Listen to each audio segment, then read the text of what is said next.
Hello दोस्तों, आपका हमारे यूट्यूब चैनल एग्जाम फोरम में बहुत बहुत स्वागत है। दोस्तों, आज के इस वीडियो में हम डिस्कस करेंगे 20 मई 2020 के करंट अफेयर के क्वेश्चंस। आपके लिए बहुत ही इंपॉर्टेंट क्वेश्चंस लेकर आए हैं। वीडियो को एकदम लास्ट तक देखिएगा और अगर आपको वीडियो पसंद आता है तो वीडियो को लाइक करना, शेयर करना ना भूलें। साथ ही वीडियो का जो पीडीएफ है उसे आप डिस्क्रिप्शन बॉक्स में दिए गए लिंक से डायरेक्ट डाउनलोड कर सकते हैं। तो आइए शुरू करते हैं आज का वीडियो और लेते हैं आज का पहला क्वेश्चन। पहला क्वेश्चन आता है, हाल ही में किस बैंक ने गोल्ड लोन से जुड़ा एक विशेष व्यवसाय शुरू किया है? तो इसका सही आंसर आता है ऑप्शन सी, यानी कि केनरा बैंक ने गोल्ड लोन से जुड़ा एक विशेष व्यवसाय शुरू किया है। अब बात कर लेते हैं इस व्यवसाय के बारे में। तो गोल्ड लोन व्यवसाय जो है, कोविड-19 महामारी के कारण यह बैंक अपने कस्टमर की जो फाइनेंशियल रिक्वायरमेंट है उसे पूरा करने के लिए शुरू किया है। साथ ही 30 जून 2020 तक आप 7.8% जो वार्षिक ब्याज दर पर है गोल्ड देकर लोन आप प्राप्त कर सकते हैं। ठीक है, बात कर लेते हैं इसके बारे में। तो केनरा बैंक के बारे में बात अगर करें तो यह एक पब्लिक सेक्टर बैंक है जिसका जो हेडक्वार्टर कर्नाटक के बेंगलुरु में है और इसके जो अध्यक्ष हैं वह हैं टी.एन. मनोहरन। साथ ही बात करें इसके एमडी और सीईओ हैं लिंगम वेंकट प्रभाकर, इसके सीईओ हैं। तो आपको ये पॉइंट याद रखना है। नेक्स्ट पॉइंट की अगर हम बात करें तो 1 अप्रैल 2020 से, ये पॉइंट याद रखिएगा डेट, कि 1 अप्रैल 2020 से केनरा बैंक में सिंडिकेट बैंक का विलय हुआ है। ठीक है, तो अब लेते हैं आपका अगला question, question number 2। Question number 2 आता है, हाल ही में स्मार्टफोन कंपनी ओप्पो ने 5G अपनाने के लिए किस कंपनी के साथ समझौता किया है? तो यह समझौता किया है वोडाफोन के साथ, यानी कि ऑप्शन ए एकदम सही है। ओप्पो कंपनी ने 5G अपनाने के लिए जो है वोडाफोन कंपनी के साथ जो है समझौता किया है। ओप्पो एक स्मार्टफोन कंपनी है। नेक्स्ट पॉइंट की बात कर लेते हैं दोस्तों। तो ओप्पो की अगर हम बात करें तो यह एक चाइनीज मोबाइल टेलीकम्युनिकेशन कॉरपोरेशन यानी एक स्मार्टफोन कंपनी है जिसकी पेरेंट ऑर्गेनाइजेशन है दोस्तों बीबीके इलेक्ट्रॉनिक्स। तो आपको ये याद रखना है बीबीके इलेक्ट्रॉनिक्स क्या है, मेन कंपनी है और इसके जो और अदर कंपनियां हैं उसमें आते हैं दोस्तों Oppo, one plus, Realme, Vivo और IQ00। यानी कि अगर आप इन पांचों में से कोई सा भी जो है मोबाइल खरीदते हैं तो इसका सीधा सारा जो सारा का सारा पैसा है वो जाता है बीबीके इलेक्ट्रॉनिक्स को। अब बीबीके इलेक्ट्रॉनिक्स की अगर हम बात करें तो यह सेकेंड लार्जेस्ट स्मार्टफोन निर्माता कंपनी है। किसके बाद में दोस्तों? सैमसंग के बाद। और सैमसंग की अगर हम बात करें तो सैमसंग एक क्या है, जैसा कि अभी आपको बताया कि स्मार्टफोन निर्माता कंपनी सैमसंग है जो कि पहले नंबर पर है। और यह कहाँ की कंपनी है? यह है साउथ कोरिया की कंपनी है। नेक्स्ट पॉइंट की अगर हम बात करें तो ये पॉइंट आपके लिए बहुत इंपॉर्टेंट हो जाते हैं कि 5G नेटवर्क कवरेज वाला दुनिया का पहला शहर कौन सा है? तो इसका सही आंसर आ जाता है चीन का शंघाई शहर दुनिया का पहला शहर बना है 5G कवरेज वाला। लेकिन अगर आपसे पूछा जाए कि पहला देश कौन सा बना है 5G नेटवर्क कवरेज को शुरू करने वाला, तो इसका सही आंसर होगा दक्षिण कोरिया। तो आपको ये पॉइंट भी याद रखना है। अगर पहले शहर की बात की जाएगी तो चाइना का शंघाई, और अगर पहले देश की बात की जाएगी तो दक्षिण कोरिया। ठीक है, अब लेते हैं अगला पॉइंट। अगला पॉइंट की बात करें तो यहाँ पे हम अगर वोडाफोन की बात करते हैं तो वोडाफोन एक ब्रिटिश टेलीकम्युनिकेशन कंपनी है दोस्तों जिसके सीईओ हैं निक रीड और इसका हेडक्वार्टर आ जाता है यूनाइटेड किंगडम के लंदन में। ठीक है, नेक्स्ट पॉइंट की बात करें, अब बात करें हम वोडाफोन इंडिया की। तो वोडाफोन जो है किसके साथ? आइडिया के साथ में मर्ज हो गया है दोस्तों, याद रखिएगा, जिसके संयुक्त जो सीईओ हैं यानी का, ठीक है दोस्तों, वो कौन है? रविंद्र टक्कर हैं। रविंद्र टक्कर वोडाफोन आइडिया के जो संयुक्त सीईओ हैं उनका नाम है रविंद्र टक्कर। अब लेते हैं अगला क्वेश्चन। अगला क्वेश्चन आता है कि हाल ही में कोविड-19 से निपटने के लिए डिसइंफेक्शन स्प्रेयर विकसित किया है किसने? तो इसका सही आंसर आता है ऑप्शन डी, यानी कि CSIR सी मेरी ने जो है कोविड-19 से निपटने के लिए डिसइंफेक्शन स्प्रेयर को विकसित किया है। अब बात कर लेते हैं इसके बारे में दोस्तों। तो यह काम कैसे करेगा? तो इसका काम क्या है? अस्पतालों में प्रभावी तरीके से पैथोजेनिक माइक्रो ऑर्गेनिज्म की सफाई और डिसइंफेक्ट करने के लिए इसका उपयोग किया जाएगा। यह विशेष रूप से अस्पतालों के लिए बनाई गई किट है। नेक्स्ट पॉइंट की बात कर लेते हैं। तो अब हम बात करते हैं CSIR से जुड़े कुछ पॉइंट्स की। तो क्योंकि आपको बताया गया है कि दोस्तों CSIR की फुल फॉर्म पहले बता लें तो council of scientific and industrial research, Hindi में अगर बात करें तो वैज्ञानिक तथा औद्योगिक अनुसंधान परिषद। ठीक है, अब बात करें इसके बारे में तो यह भारत का सबसे बड़ा, याद रखिएगा, भारत का सबसे बड़ा अनुसंधान एवं विकास संगठन है, जिसकी पूरे भारत में 38 राष्ट्रीय प्रयोगशालाएं हैं। अब इन्हीं प्रयोगशालाओं से जुड़े कुछ पॉइंट्स हैं। ठीक है, नेक्स्ट पॉइंट की बात कर लेते हैं हम पहले CSIR की। तो इसकी स्थापना 1942 में की गई थी और इसके जो वर्तमान जो अध्यक्ष हैं वह होते हैं प्राइम मिनिस्टर ऑफ इंडिया, यानी कि वर्तमान में जो इसके अध्यक्ष हैं वह हैं प्रधानमंत्री नरेंद्र मोदी। नेक्स्ट बात करें इसके जो महानिदेशक हैं शेखर सी मांडे और इसका हेडक्वार्टर आ जाता है नई दिल्ली में। अब बात कर लेते हैं और भी जो प्रयोगशालाएं हैं CSIR की अलग अलग उनके बारे में। तो सी मेरी की बात करें तो इसकी फुल फॉर्म आती है सेंट्रल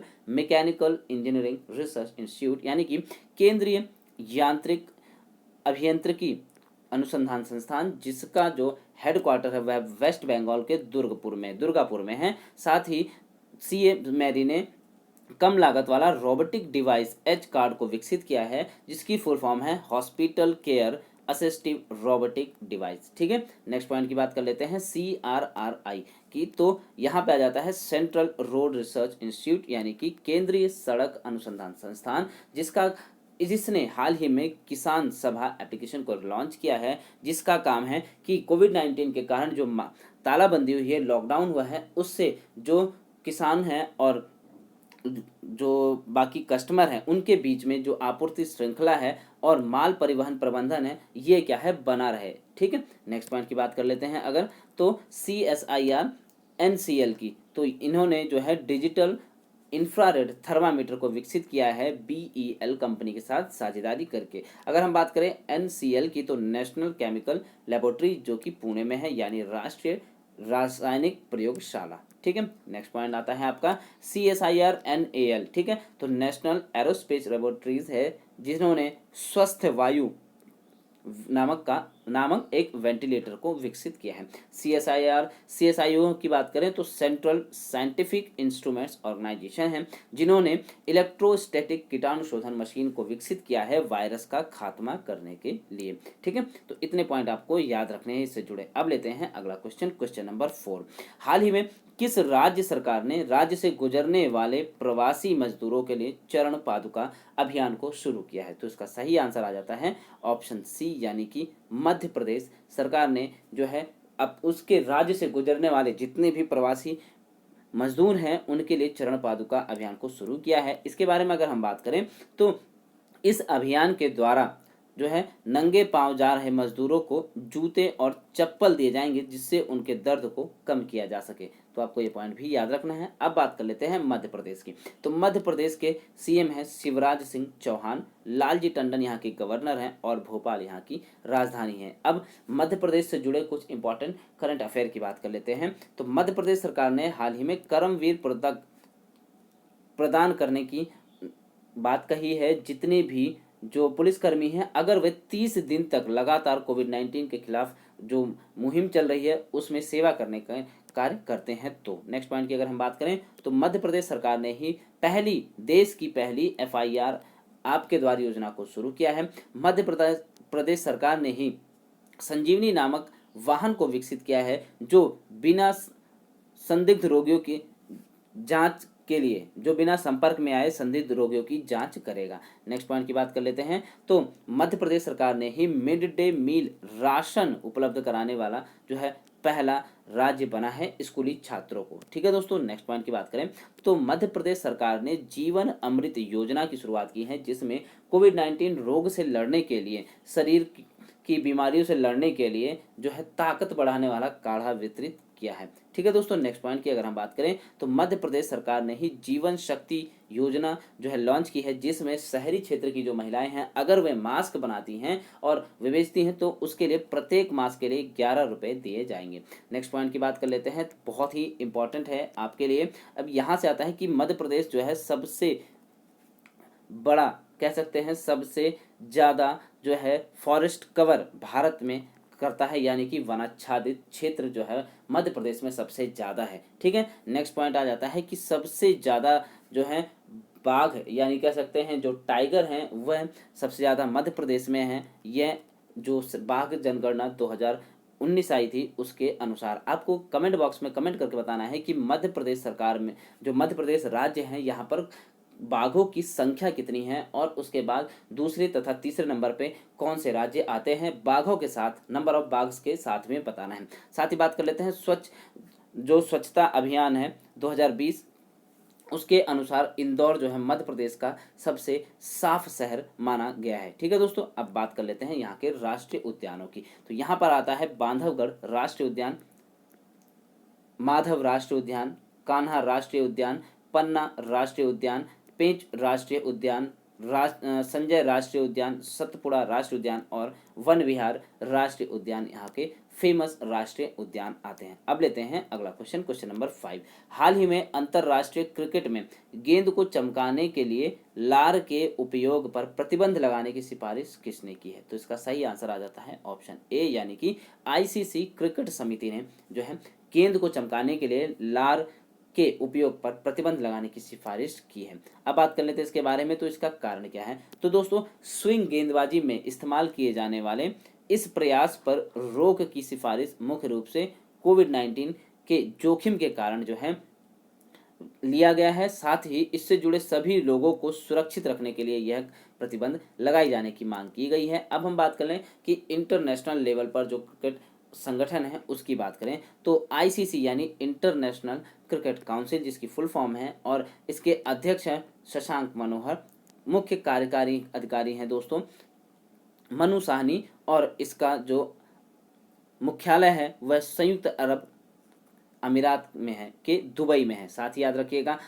शशांक मनोहर और मनु साहनी दोनों भारतीय हैं। अब बात कर लेते हैं भारत में जो क्रिकेट की गवर्निंग बॉडी है उसके बारे में। तो बीसीसीआई है दोस्तों भारत में गवर्निंग बॉडी क्रिकेट की, जिसकी फुल फॉर्म है board of control for cricket in India. Next point की बात करें अगर, तो इसके प्रेसिडेंट है आ जाते हैं सौरभ गांगुली। जय शाह यहाँ के सेक्रेटरी हैं, जो अमित शाह के बेटे हैं। ठीक है, जो होम मिनिस्टर हैं अमित शाह उनके बेटे हैं। साथ ही बात कर लेते हैं इसका हेडक्वार्टर मुंबई में है और इसकी स्थापना 1928 में की गई थी।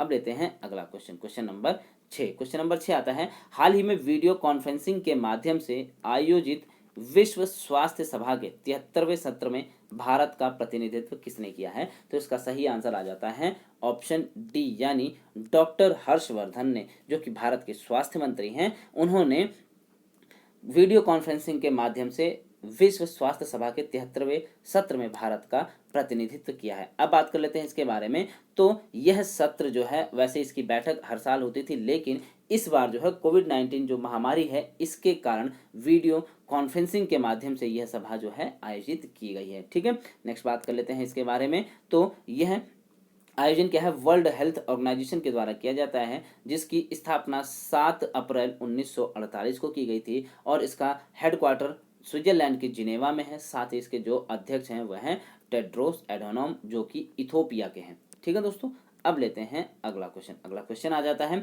कि वीडियो के जरिए केवाईसी स्वीकार करने वाला देश का पहला बैंक कौन सा बना है? तो इसका सही आंसर आता है ऑप्शन सी, यानी कि कोटक महिंद्रा बैंक जो है वीडियो के जरिए केवाईसी स्वीकार करने वाला देश का पहला बैंक बना है। अब बात कर लेते हैं इसके बारे में दोस्तों। तो डिजिटल बैंकिंग बचत खाता खोलने तथा ग्राहकों के लिए नो योर कस्टमर, यानी अपने ग्राहक को जानने के लिए जो सुविधा प्रदान करने वाला भारत का पहला बैंक बना है ये कोटक महिंद्रा बैंक। ठीक है दोस्तों, कोटक महिंद्रा बैंक बना है पहला बैंक। ठीक है, साथ ही बात कर लेते हैं इसके द्वारा जो है आपके जो डॉक्यूमेंट है उसका वेरिफिकेशन है, आपके साइन है, बिना संपर्क में आए, बैंक के बिना संपर्क में आए वीडियो कॉल के माध्यम से ही पूरा किया जा सकेगा। बात कर लेते हैं कोटक महिंद्रा बैंक की।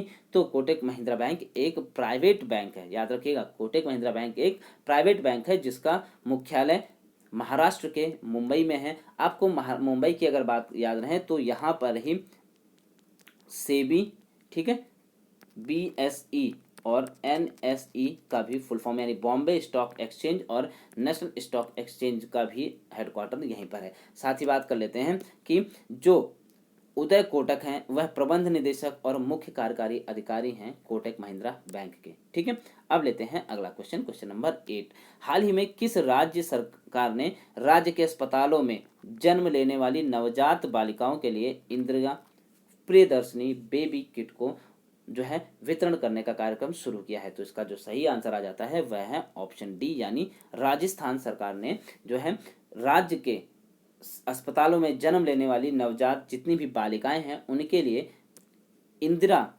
प्रियदर्शनी बेबी किट वितरण करने का शुरू किया है कार्यक्रम। ठीक है, बात कर लेते हैं इसके बारे में। तो बच्चे को जन्म लेते ही जैसा, ठीक है दोस्तों, उसे पुराने कपड़े में लपेटने से होने वाले इन्फेक्शन के खतरे को रोकने और हाइपोथर्मिया से बचाने के लिए यह जो है किट लॉन्च की गई है। हाइपोथर्मिया यानी टेम्परेचर से जो बचाने के लिए यह किट लॉन्च की गई है। अब बात कर लेते हैं राजस्थान की। तो राजस्थान की राजधानी है जयपुर, यहाँ के मुख्यमंत्री हैं अशोक गहलोत और यहाँ के राज्यपाल है कलराज मिश्र। नेक्स्ट पॉइंट की अगर हम बात करें तो क्षेत्रफल की दृष्टि से भारत का जो सबसे बड़ा राज्य है वह है राजस्थान। आपको कमेंट में बताना है कि सबसे छोटा राज्य कौन सा है क्षेत्रफल की दृष्टि से। ठीक है, सबसे छोटा राज्य कौन सा है। नेक्स्ट पॉइंट की अगर हम बात करें तो आपको यह भी बताना है कि सबसे छोटा राज्य जनसंख्या की दृष्टि से कौन सा है। ठीक है, ये दोनों पॉइंट आपको कमेंट करके बताने हैं। राजस्थान में जो इंपॉर्टेंट नेशनल पार्क उनकी बात करें तो रणथंभौर नेशनल पार्क है, सरिस्का नेशनल पार्क और केवलादेव नेशनल पार्क। आपको यह भी बताना है कि केवलादेव नेशनल पार्क किसके लिए प्रसिद्ध है। ठीक है दोस्तों, लेते हैं अगला क्वेश्चन, क्वेश्चन नंबर 9। हाल ही में नाबार्ड द्वारा खरीफ और प्री मानसून संचालन के लिए कितना फंड जारी किया गया है। तो इसका सही आंसर आता है ऑप्शन सी, यानी 20,500 करोड़ रुपए नाबार्ड द्वारा खरीफ और प्री मानसून संचालन के लिए फंड जारी किया गया है। अब इसके बारे में बात कर लेते हैं नाबार्ड के बारे में। तो national bank for agriculture and rural development इसकी फुल फॉर्म है, यानी कि राष्ट्रीय कृषि और ग्रामीण विकास बैंक, जिसकी स्थापना 1982 में की गई थी। इसका हेडक्वार्टर जो है मुंबई में है और इसके जो चेयरपर्सन है वह हर्ष कुमार भनवाला है। ठीक है, लेते हैं अगला क्वेश्चन, क्वेश्चन नंबर 10। किस देश का बुंडेसलीगा फुटबॉल लीग जो है कोविड-19 के बाद फिर से शुरू होने वाला दुनिया का पहला बड़ा खेल इवेंट बन गया है। तो इसका जो सही आंसर है वह है ऑप्शन डी, यानी जर्मनी देश का जो बुंडेसलीगा फुटबॉल लीग कार्यक्रम है कोविड-19 के लॉकडाउन के बाद से शुरू होने वाला, दोबारा से शुरू होने वाला देश का सबसे बड़ा जो है खेल इवेंट बन गया है। अब बात करें इसके बारे में तो जैसे भारत में आईपीएल होता है, जी हाँ दोस्तों, भारत में जैसे आईपीएल होता है उसी प्रकार से जर्मनी का यह प्रसिद्ध फुटबॉल लीग है जिसका नाम बुंडेसलीगा है और यह शुरू होने वाला दुनिया का सबसे पहला खेल बना है। साथ ही इस प्रतियोगिता में जो है दर्शकों के बगैर इसे संपन्न कराया जाएगा। अब बात कर लेते हैं कुछ और प्रतियोगिताओं की और उनका आयोजन कहाँ होगा, किस ईयर में होगा। ठीक है, इसके बारे में भी बात कर लेते हैं। तो 2020 का जो फीफा अंडर 17 महिला विश्व कप है उसका आयोजन अब 2021 में भारत में किया जाएगा। साथ ही बात कर लेते हैं अगले पॉइंट की। तो 2020 का जो स्विमिंग विश्व चैंपियनशिप का आयोजन है उसे अब 2022 में फुफुकोवा जापान में आयोजित कराया जाएगा। नेक्स्ट पॉइंट की बात करें तो 2020 का जो समर ओलंपिक है दोस्तों उसे 2021 में टोक्यो में आयोजित कराया जाएगा। नेक्स्ट पॉइंट आ जाता है आपका 2021 के जो वर्ल्ड गेम्स हैं अब उनका आयोजन 2022 में जो है अमेरिका के बर्मिंघम में होगा। ठीक, नेक्स्ट पॉइंट की बात कर लेते हैं। तो 2020 में जो बैडमिंटन वर्ल्ड चैंपियनशिप होगी इसका आयोजन अब 2021 में जो है स्पेन में कराया जाएगा। नेक्स्ट पॉइंट आ जाता है 2021 के जो पुरुषों की विश्व मुक्केबाजी चैंपियनशिप है इसका आयोजन अब जो है सर्बिया में होगा। ठीक है दोस्तों, नेक्स्ट पॉइंट आ जाता है 2022 के जो कॉमनवेल्थ गेम्स हैं इनका आयोजन यूनाइटेड किंगडम के बर्मिंघम में होगा। ठीक है, नेक्स्ट पॉइंट आ जाता है आपका 2022 के जो विंटर ओलंपिक है इनका आयोजन चाइना के बीजिंग में होगा। 2022 के जो एशियन गेम्स हैं इनका आयोजन चाइना के हांगझोउ शहर में होगा। 2022 का जो फीफा वर्ल्ड कप है इसका आयोजन कतर में होगा। 2023 है इसका क्रिकेट वर्ल्ड कप भारत में आयोजित किया जाएगा। 2023 का जो मेंस हॉकी वर्ल्ड कप है इसका आयोजन भी भारत के ओडिशा में होगा। साथ ही बात कर लेते हैं 2023 का जो रग्बी वर्ल्ड कप है इसका आयोजन जो है फ्रांस में होगा। और आ जाता है लास्ट पॉइंट 2023 का जो बास्केटबॉल वर्ल्ड कप है इसका आयोजन संयुक्त रूप से फिलीपींस, जापान और इंडोनेशिया में कराया जाएगा। ठीक है, तो आपको इतने पॉइंट याद रखने हैं, बहुत ही इंपॉर्टेंट है। साथ ही आपके लिए जो आज का प्रश्न है वह है हाल ही में बेंजामिन नेतन्याहू किस देश के 5वीं बार प्रधानमंत्री बने हैं। आपको अपने आंसर जो है कमेंट बॉक्स में कमेंट करके बताने हैं। साथ ही यह भी बताना है कि आपको वीडियो कैसा लगा। अगर आपको वीडियो पसंद आया तो उसे लाइक करना, शेयर करना ना भूलें। चैनल को अगर आपने अभी तक सब्सक्राइब नहीं किया है तो चैनल को जरूर सब्सक्राइब करें और बेल आइकन को जरूर दबाएं, जिससे आने वाले वीडियोस के नोटिफिकेशन आपको टाइम टू टाइम मिलते रहें। Thanks for watching. आपका दिन शुभ हो। साथ ही आप डेली शाम को जो है अब से 4 बजे जो है हमारी करंट अफेयर की special topic wise current affair की सीरीज आ रही है, उसे जरूर देखें और चैनल जरूर सब्सक्राइब करें। Thanks for watching. आपका दिन शुभ हो।